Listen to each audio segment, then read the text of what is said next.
First of all, this is out of Hope, Arkansas. A woman driver flies through a red light, breaking traffic laws, swerving around other cars. A state trooper spots her whizzing by, chases her, thinks it's a reckless driver, but in the woman's backseat is actually her dying dog.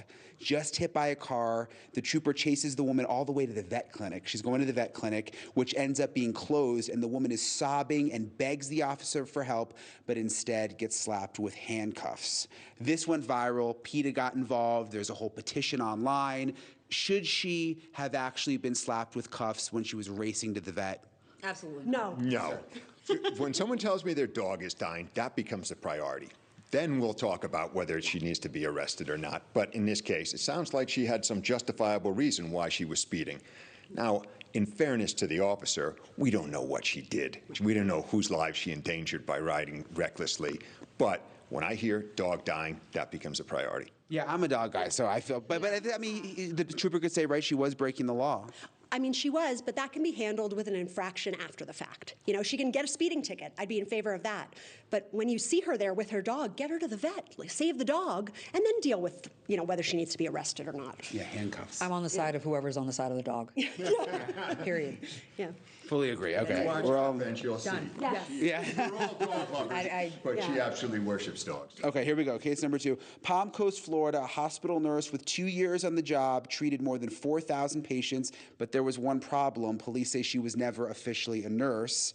Her name's Autumn Bardisa. She allegedly used someone else's license. She handled IV medications, even critical care, all while impersonating a professional. And she only got caught when she was trying to get a promotion, and they went back and looked at her records. Now she's fired and facing a stack of charges. But here's the twist. The sheriff says that there's no evidence that anyone was actually harmed in her care. So apparently, you know, even though she wasn't a real nurse, she was kind of doing a good job. That we know of yet. Yeah, right. Right?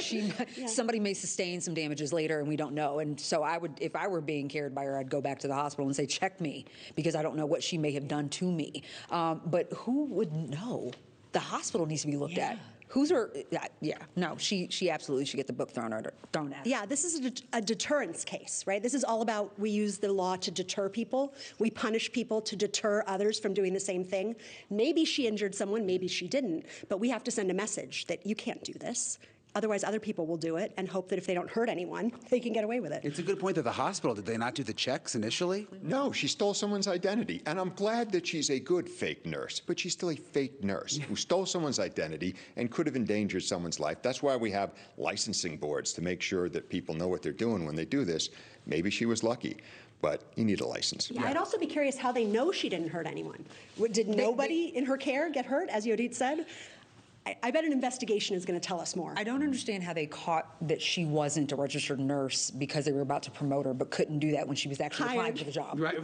Yeah, right? he's Like, a little what late. were you doing? Yeah, totally. Well, she was promoted. Yeah. Okay. You're doing a great job. We love All what right, you're doing. case 3 here takes us to St. Pete Beach, Florida. 50-year-old James Farthing is celebrating a $167 million Powerball win when he allegedly throws a punch in a bar. Police say he hit another patron, then kicked a deputy in the face, which is never good, when they tried to break it up. Bad news in itself, but turns out Farthing, he was already a convicted felon with crimes stretching across 9 counties, 3 decades.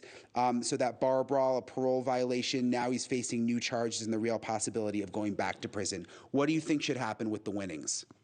Some guys get all the Yeah, right? I mean, whatever would otherwise happen to them. Right. They must have something in place for people that can't collect their winnings initially, or for people that need the winnings to be put into a trust. I mean, he shouldn't lose the winnings, but it shouldn't affect his prison sentence. He should go to jail for as long as he needs to go to jail. You think you should still get the money? Oh, yeah. Yeah. I mean, he won the money fair and square. There's nothing.